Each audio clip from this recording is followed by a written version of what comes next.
I love the cartoon strip where the first frame says, "Who wants change?" Everybody's hand goes up. Who wants to change? We're all screaming for change, but we're not willing to make the shifts necessary for that change to come about. I'm a Californian, and I remember the moment that Arnold Schwarzenegger was elected to the governorship, and he was on the platform of change, and everybody in California was so excited. Landslide victory. And then Arnold Schwarzenegger became the governor, and he began to make the changes that everybody was calling for. And then he went out of office with a very low approval rating. No, you're supposed to change everybody else but my department. You're supposed to take the money out of every other department, but just not mine. And that's unconsciousness that's happening. Yes, you need to change. Let there be peace on earth, and let it begin with you. There is a light. There is an eternal radiance, an immortal radiance that has no beginning and it has no end. It was shining before the first star was in the sky. It was there, as Will Hodges' song says, before love was a word, before love was even an idea. That light was there. Before any one of us sitting in this room was a thought in our great-great-great-grandparents' mind. That light existed. And it's spoken about in the most mystical of the Gospels, my personal favorite, because you have to be a mystic to understand the drug trip that it is. It's the Gospel of John. Right at the beginning, John writes this, chapter 1, verse 1, let's say it together. In the beginning was the Word, and the Word was with God, and the Word was God. Now, the word in that sentence was a mistranslation. It's a logos. It's the divine impulse. It's that which is eternal and immortal that has been there since the beginning of time. It represents the eternal light, the immortal love, the essence that has existed before time, exists in the breath that you just took and will exist forever. It cannot be taken away from us. It cannot. Why is that? Because it's what we are. It cannot take the light away because it's what you are. Every one of us in our unique expressions, but boy, can we forget it. Am I the only one who's ever forgotten it? It happens a lot. This week it happened several points. You know, whether we feel that light or not, whether we are expressing the light or not, is completely up to us. It's up to me. And that light, 24/7, 365, is whispering. And you know what it's saying? Stay awake. Let's read this together. Stay awake when you're afraid. Stay awake when you're angry. Stay awake when you want to run away. Stay awake when you want to attack. I have experienced every single one of those emotions. This was perhaps the busiest week of my entire life, and it was full and rich and beautiful. And I knowing that it was going to be a full week, did what I don't usually do, is I prepared a fantastic message for you today. I mean, it was juicy and it was good. And it was holy and it was sacred. And then yet another school shooting happens. And another child dies. And yet, at the hand of ignorance, of hateful unconsciousness, another person dies. And I looked at my words of that beautiful talk and I said, they kind of fall hollow. They don't work anymore. They'll be good a year from now, but maybe not today. Now 2 children will grow up without their father. And if I cannot grieve that, then there's a problem with my ability to be the light and to be the love. It matters not if I agreed with the man who died. I didn't agree on most things. But if I have lost the capacity for love to grieve for 2 children and a wife, the problem lies with me. Being honest, I feel I'm supposed to say something really meaningful and profound today. I want to say something that creates a different paradigm and a different reality today. I want it with everything that I am, and any words that I come up with in reaction to the violence that seems to be dominating the landscape of our country fall short and hollow. Yet I will keep seeking. And I invite you to not ever give up hope that that light, that eternal light spoken about in the mystical Gospel of John still exists, even when I can't see it. Even when I can't feel it and I cannot find it. Every single experience that we have as a human being, nothing excluded, is part of a great tapestry of living, of life, and of light. That's a power placed into our hands, the ability to create the earthly existence that we are experiencing. And we're either adding to or subtracting to the world of hell or the world of heaven based on our actions, decisions, and thoughts, and our reactions. It is a critical crossroad moment how we react to the school shooting that happened, to the murder of a senator in Minnesota who will never see her grandchildren, to the murder of a man who thought differently than I do, yet was a human being. All these human beings have lost their life, and I need to be willing to fall into the place of love and grieve with those families. This power that's been placed into our hands is used wisely. Hopefully we use it wisely, but it's also used unwisely. It's used consciously, and it's used unconsciously. There is a singularity of the movement of energy that we get to direct. We are the ones directing that energy, not some entity outside of us. That power has been placed into our hands. And so we don't like what we're seeing. It's our job to up our game. It's our job to think differently, to remember that light no matter what. It requires my constant, my conscious, my diligent digging deep when I'm on my knees and I'm feeling afraid, angry, wanting to run away, wanting to attack. Stay awake, the still small voice whispers. Stay awake. Our job as spiritual seekers is to find that light, no matter what it takes, and allow it to guide us, not the human ego, not the knee-jerk responses that we all want to go to. When life is working, when life is rough, when it's holy and beautiful, and when it is dark. It's the same exercise. And if my faith and my light and my belief system changes based on somebody else's action, I am a house built on sand. If what we teach from this platform and sing, I'm ready for a change, well, I'm ready for that change. But if it is dependent on you changing, then I'm a house built on sand. If I will only show love if you show love, I am a house built on sand. If I can only grieve if you grieve, or admit you're wrong to admit that I'm wrong, then I am a house built on sand. I've been grieved, really grieved.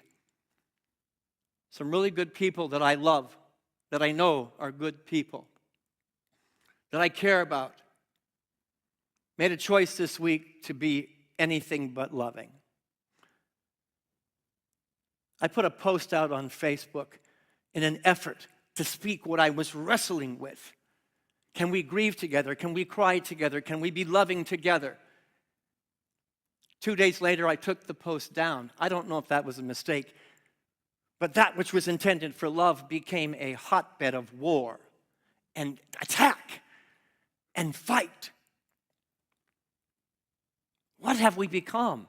That a simple act of, can we live together in love and grieve for these two children, turns into a full-on display of hate. These were good people, friends of mine. And I went to the place, I can no longer be friends with you. Certainly, I took them off of my Facebook feed. But if I cannot be friends with them, there's no possibility of healing.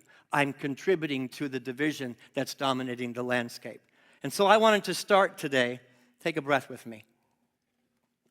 And I want to publicly and humbly own any word, any feeling, any thought or action that I have ever entertained that is outside the love and the light that I teach and that I believe in. I've been there. I've said it. I've done it. I want to own it. I'm ready. I forgive me. I forgive me for the way I behaved that contributed to the detriment of society. Anything I have ever done or said or spoken to contribute to the current culture of middle school mentality that seems to dominate Facebook, that seems to dominate Twitter, it seems to dominate the airwaves, the immaturity of mindset that says it's their fault. It's their fault. Or they did it first. They hit me first. Oh my God, have we not evolved past middle school? They're way worse than I am. For any participation I have had, I beg your forgiveness. And I ask you to hold me accountable. I want to do better. I can do better. I will do better. I want to put myself into the shoes of the children who no longer have a father. I want to put myself into the shoes of the parents who no longer have a child at the hand of violence. And the family of a senator in Minnesota who will never get to meet her grandchildren before I rush in to find blame and to find attack. I want to be the first person to step back and own my own crap. Because that's what will cause the healing. A lack of ownership, no healing is possible. The quality of the questions we are asking right now is vitally important to heaven or hell. And a lot of people are asking the question, who is the matter with us? Who's responsible for this mess? That question never, ever will lead to unity. It doesn't. It's actually working against unity. Here's the question I want to ask. What can I do to make things better? What can I do in this moment to make things better? I'm ready for my change, and the cycle has to stop here on my watch. Let's ask that question to the second one together. What can I do to make things better? Ask the right questions.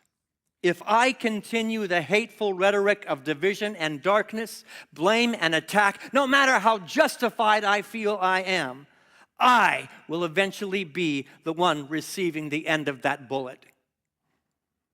That was a channel statement. When that came out onto that page, and it was like, holy crap, did I really say that? I will be the one receiving the next bullet if I'm not the one to stop it. If we continue to say, your hate is worse than mine, your evil is worse than mine, your words are way worse than mine, or my power is greater than yours, we are all going to eventually inherit the annihilated earth that we are creating. I don't know about you, but I have more hope for a better inheritance. Ashes to ashes, dust to dust does not have to be the end of the story.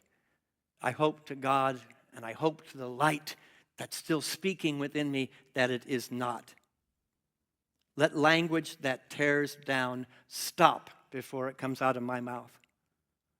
Let thoughts that tear down and divide be banished from my mindset. I'm either subtracting or adding to the next shooting.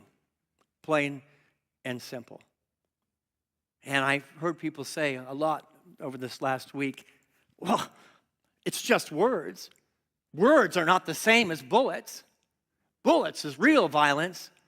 Let me tell you, words are the fuel for the next bullet. Plain and simple. The words are the fuel necessary for the next bullet, which becomes the next bomb. And the next thing you know, we're all the victims of our own hate and our own division.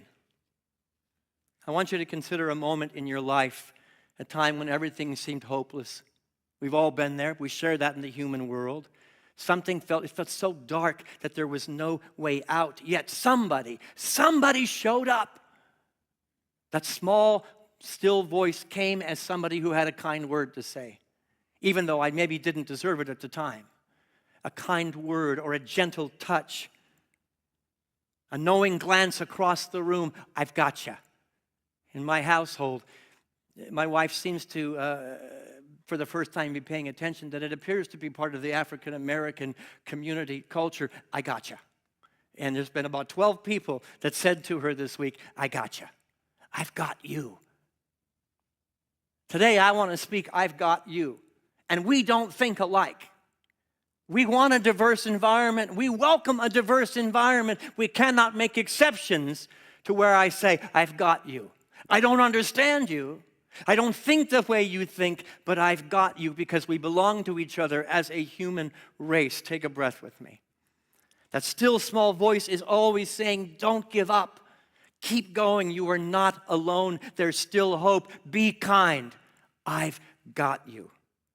That spark, that thread, that whisper of light, that logos, that word is the word spoken in the Gospel of John.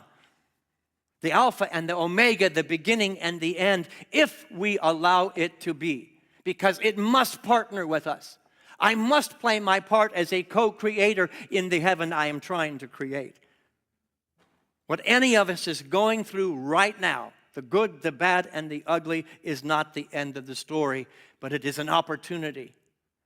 It is an opportunity to recommit, to reawaken, and to do better. I often ask people, when they come into my office with a really dark, difficult thing, I'll say, do you believe that it's possible it can be different? Many times the answer is no, I don't. I don't have that kind of faith. And then my next statement or question is, do you believe that I believe it can be different? Well, yeah, I believe that you believe. Then lean into my faith. That's what we do here. At any given moment, on a Sunday morning, we're sitting together. Somebody is believing and somebody can't believe. And like a great forest of trees, we lean into each other to support each other. What we do here on Sunday morning, on Wednesday night, and throughout the week is needed now more than ever. And the easy road is to just go out there and blame and shame. The hard road is to show up and be part of the forest and let somebody lean onto you when they cannot see the light. You help them find it. Close your eyes for a moment. Take a deep breath in and breathe out. Feel the presence of light in this very room. Right here. We are sharing one breath.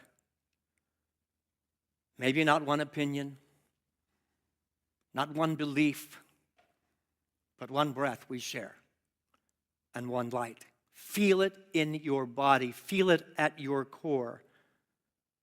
There is a sacred we that has not been lost and will not be lost unless we sacrifice it on the altar of our need to be right. You can open your eyes. I wrote a question. Can I call out hate without being hateful? God, I hope so. Can we as a community call out hate, hold hate accountable without being hateful in return? I heard somebody say the other day, I just hate hateful people. I hate hateful people. I have become one of them. You know what grieved me more than anything on my Facebook post when I took it down? These good people who were espousing hateful ideas and things. I don't want to become one of them. I don't want to become. Stay awake. The little voice whispers, stay awake. That light is here. It is now. It's even when we don't understand, and it's ours to know and claim the light when it is dark, just as Dr. Martin Luther King Jr. said. Next slide, let's say it with a powerful voice. Darkness cannot drive out darkness. Only light can do that. Hate cannot drive out hate. Only love can do that. It is our responsibility to align our thoughts, our feelings, our actions with the higher power, with the eternal, immortal light. A couple years ago, I think 2 or 3 years ago, we did a whole study. I don't know how this emerged, but it was a whole study here in our church about near-death experiences. It was really a wonderful thing. And in those sharing, everybody shared their near-death experience. There were common threads. Number one, it was love more profound than anything they'd ever experienced on earth. It was more holy, full of light than anything they'd been experienced. Second, you now have the choice to stay here or to go back to earth. Universal, everybody had the same story. There might be some truth to it. And the third thing is I chose to come back and to bring a little bit of that down to the earth. I'm needed. My work is not done. I'm needed. The United States of America, and you can call this politics. I'm so tired of people saying I get political. I'm teaching love. And if that's politicized, that's on you.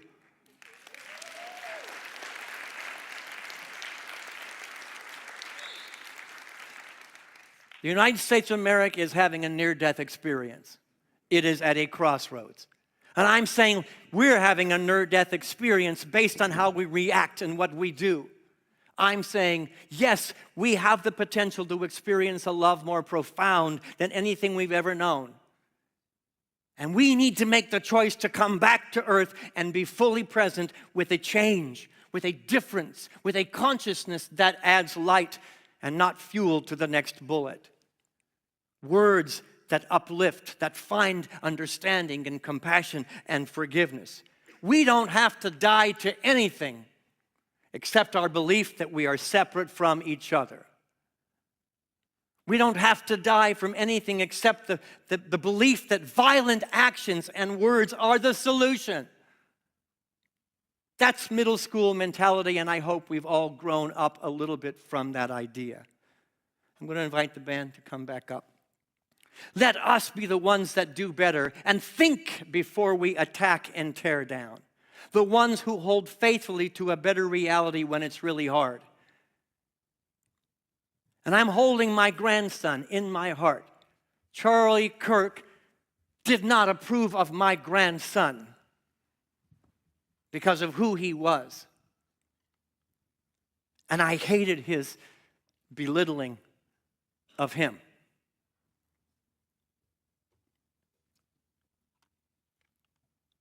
Yet I must look beneath the surface of his opinions and his beliefs to find the capacity to love him anyway. Namaste anyway. Not easy. But if we can't do that, we're going to inherit an annihilated earth.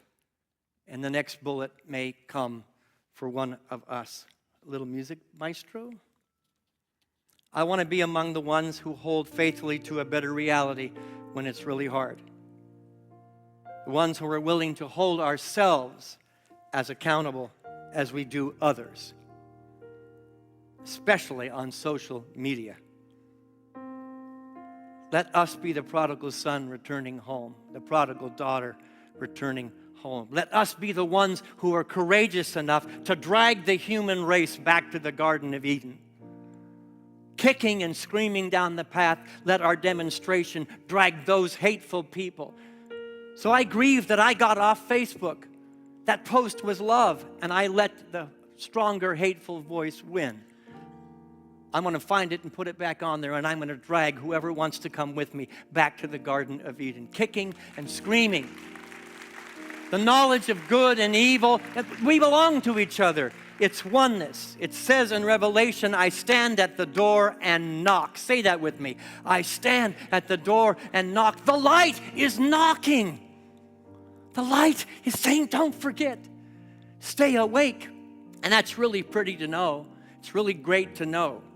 But someone has to be the one that turns the handle and opens the door. I want to be that person. I want you to be that person. And I'm going to end as I began, and my all due respect and apologies to the writer John, the Apostle John, and the words from the Bible. I put it in my words. And it's the words I hope you get as the foundation of where I want to go as a community.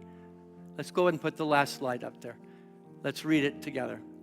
In the beginning was love, and love was with us, and the love was us.